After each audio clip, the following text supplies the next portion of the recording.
नहीं रहता, ये तनहा रहती है मगर बंदा तनहा नहीं रहता, साथ मिलके हम हवा पे जाते हैं।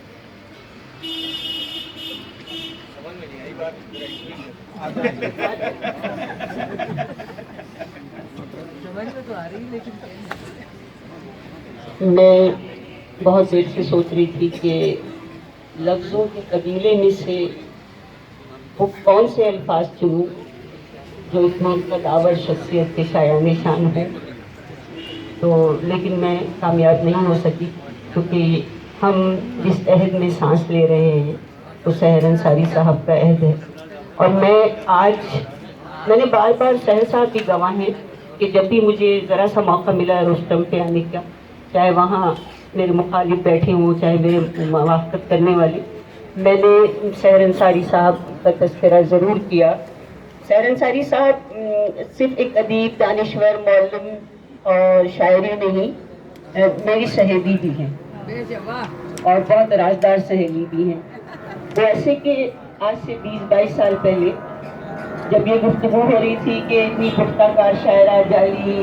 या स्टेज में या बहस में, जैसे कि ख़वातीन की आमद के बाद एक वतीरा है हमारे यहाँ के मर्दों का, तो उस वक्त वाहिद एक शख्सियत जो मेरी राजदार थी वो सहर अंसारी साहब थे कि मैं पल पल की शिकायत करती थी, सहर साहब देखिए आज फलां ने मेरे साथ ये किया, सहर साहब देखिए क्या मैं ये फील्ड छोड़ दूँ।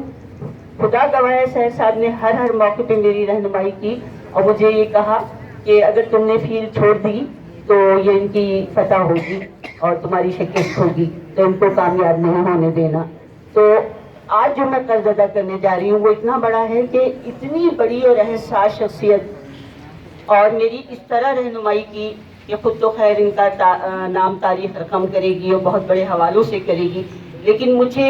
मरसिए की तहरीक दिलाने वाला अगर इस शहर में कोई शख्स था और मुझे असली शायरा मान रहा था और मेरे कलम की गवाही दे रहा था, वो सहर अंसारी साहब थे कि तुम मुसद्दस लिखती हो,